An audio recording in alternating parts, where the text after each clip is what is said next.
Hi everyone, let's start exercise 5.2। इससे पहले मैं आपको थोड़ा सा बता देती हूँ। देखो इसमें क्या है, मॉडुलस और आर्गुमेंट है और पोलर फॉर्म हमें फाइंड करनी है। कुछ मैंने इंट्रोडक्शन में आपको बता चुकी हूँ, बट वहाँ पर एक थोड़ी सी कन्फ्यूज़न थी मुझे लगा आर्ग्यूमेंट्स में, तो क्लियर कर देती हूँ वो। एक तो पोलर फॉर्म, देखो पोलर फॉर्म क्या होती है, जिसमें हमारा जो पॉइंट्स होता है ना, ठीक है, जेड है जैसे, तो उसके जो कोऑर्डिनेट्स होते हैं वो आर और थीटा होते हैं। आर क्या होता है यहाँ पे, जो यहाँ से डिस्टेंस होती है ना ओरिजिन से, ठीक है, मॉड ऑफ जेड, ये इसकी मॉडुलस वैल्यू होती है। और थीटा क्या है, जो ये हमारे पास डायरेक्टेड लाइन सेगमेंट है। डायरेक्टेड लाइन सेगमेंट यानी कि किसी डायरेक्शन में होगा ना, किसी न किसी में, इधर होगा इधर होगा इधर होगा, तो जो एक्स एक्सिस के साथ जो एंगल बनाता है वो थीटा है। और इसी एंगल को हम क्या बोलते हैं, आर्गुमेंट बोलते हैं। ओके। और पोलर फॉर्म में अब देखो हम क्या करते हैं, एक्स को आर कोस थीटा और वाई को आर साइन थीटा पुट करते हैं। ये कैसे आता है हमारे पास, देखो अगर हम इस पॉइंट की पोजीशन निकालें तो यहाँ से एक्स डिस्टेंस पे है और यहाँ से ये वाई डिस्टेंस पे है। ओके। और थीटा के अकॉर्डिंग अगर निकालें तो कॉस थीटा क्या होता है, थीटा की वैल्यू निकालेंगे और आर की वैल्यू निकालेंगे, तो कॉस थीटा क्या होता है हमारे पास, बी बाई एच। यहाँ बी क्या है, एक्स, और एच क्या है, आर। तो बन गया एक्स बाय आर, और एक्स की वैल्यू बन गई ना आर कोस थीटा। तो ये आर कोस थीटा इस तरह से आया।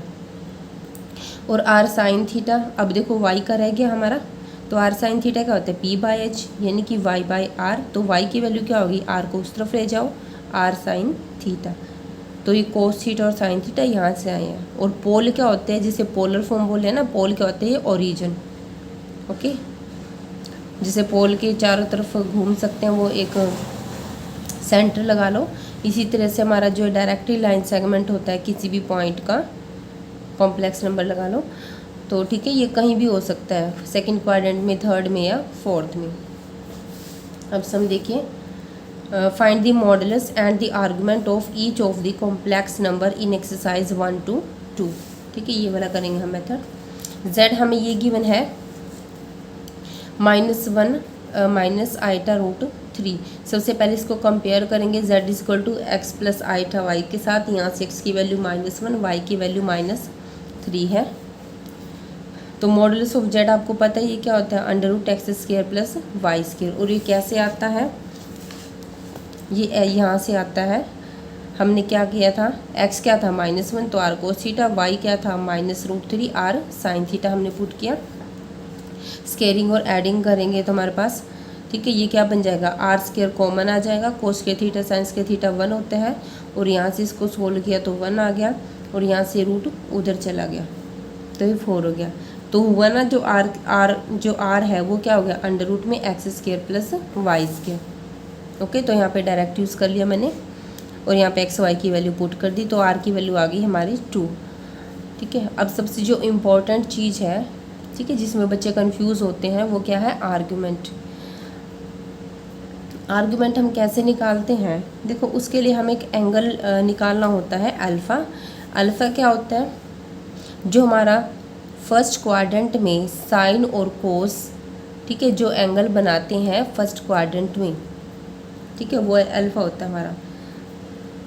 और इसका अल्फ़ा का फॉर्मूला क्या होता है, tangent inverse y by x. ये कैसे बना है, sine x by cos x, देखो टेंजेंट ही होता है ना, या साइन अल्फ़ा और कोस अल्फ़ा लगा लो, टेंजेंट अल्फ़ा हो गया तो उधर चला जाएगा, तो tangent inverse y by x. और ये मोड इसी वजह से लेते हैं हम, क्योंकि जो फर्स्ट क्वाड्रेंट में हमें एंगल चाहिए, अल्फ़ा की एंगल चाहिए, तो पॉजिटिव होगा फर्स्ट में, तो इसलिए यहाँ पॉजिटिव करने के लिए मोड लेते हैं। अब सब कुछ क्लियर होगा आई होप। सो यहाँ पे y की वैल्यू -√3 थी, x की वैल्यू -1 थी, तो दोनों को कैंसिल आउट किया यहाँ पे, तो टेंजेंट इनवर्स √3 आ गया। और √3 वैल्यू क्या होती है, टेंजेंट पाई बाय 3, तो यहाँ से अल्फ़ा की वैल्यू पाई बाय 3 आ गई। और थीटा फिर हम कैसे निकालते हैं, देखो फर्स्ट क्वाड्रेंट में थीटा होता है अल्फ़ा के इक्वल, और सेकेंड क्वाड्रेंट में होता है पाई माइनस अल्फ़ा, क्योंकि यहाँ तक का हमारा एंगल क्या होता है, पाई, तो पाई माइनस अल्फ़ा। और जब नीचे की तरफ लेंगे ना तो दोनों साइन ये माइनस के हो जाएंगे, बाकी बिल्कुल सेम है। अगर थर्ड क्वाड्रेंट में है तो क्या आ जाएगा, इसी का माइनस कर दो, minus pi minus alpha. Fourth में है तो माइनस अल्फ़ा। बस इसी रूल को फॉलो करो तो बिल्कुल ईजिली हो जाएगा। अब यहाँ पे देखो हमारा पॉइंट क्या था, अब ये कैसे पता चलेगा कि किस क्वाड्रेंट में है। -1 और -3 था, एक्स भी माइनस वाई भी माइनस, कौन से क्वाड्रेंट में होता है हमारे पास, थर्ड क्वाड्रेंट में। तो थर्ड क्वाड्रेंट में थीटा क्या होता था, -of pi minus alpha. Alpha की वैल्यू पुट की, 3 × 1 = 3, 3 में से 1 गया 2, -2 पाई/3। ओके, तो ये आर्ग्यूमेंट ऑफ z हो गया। नेक्स्ट है z = दिस है। सिमिलरली कंपेयर करेंगे, मोड ऑफ z हम फाइंड करेंगे और अल्फ़ा तो आप निकाल ही लोगे जिससे करते आए हैं, ठीक है। अब हमें ये देखना कि किस क्वाड्रेंट में है। पॉइंट क्या है, -√3 - 1 हम राइट भी कर सकते हैं, and -√3 + 1 lies in, x negative है y पॉजिटिव है, सेकेंड क्वाड्रेंट।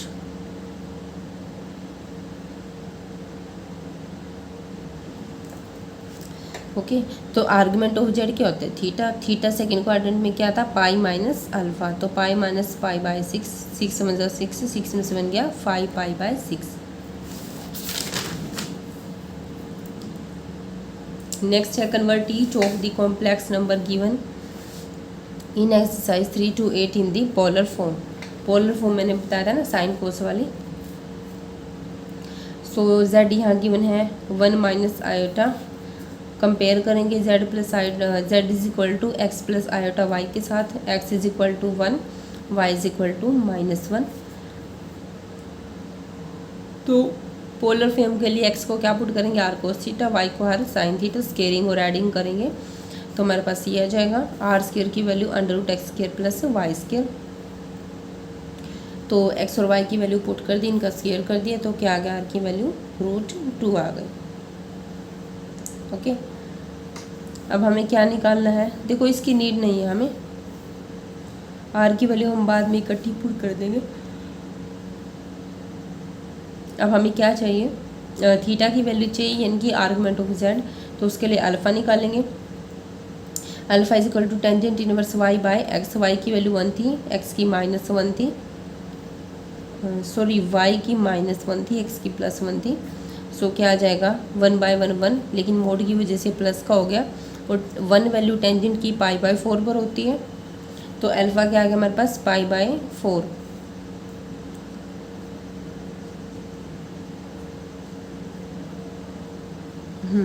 और ये 1 और -1 जो पॉइंट है वो लाई करता है फोर्थ क्वाड्रेंट में, x पॉजिटिव y नेगेटिव। और फोर्थ क्वाड्रेंट में हमारा थीटा क्या होता है, -अल्फ़ा = -पाई/4। तो पोलर फॉर्म में z को क्या राइट कर सकते हैं, r cos theta + iota sin theta. ये कैसे लिखते हैं, क्योंकि होता है ना हमारा x + आयोटा y, x की वैल्यू r cos थीटा होती है और y की r sin थीटा होती है। तो दोनों में से बस r कॉमन लिया हुआ है हमने, तो r की वैल्यू पुट कर दी, यहाँ पे थीटा की वैल्यू पुट कर दी। बस ये हमारी रिक्वायर्ड पोलर फॉर्म है। ओके, देखो आप फोर्थ भी कर सकते हो, फिफ्थ भी कर सकते हो। फोर्थ देखिए, ये फिफ्थ, सिक्स देखिए, सिक्स इम्पोर्टेंट है। सिक्स में हमें गिवन था ओनली -3। ये सम तो और भी ईजी हो सकता है। कैसे, देखो यहाँ तक का प्रोसीजर तो वही है।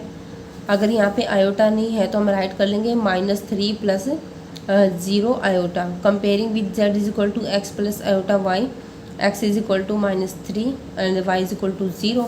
तो यहाँ से r की वैल्यू तो हम निकाल ही लेंगे, x² + y², फिर रूट कर देंगे उसका।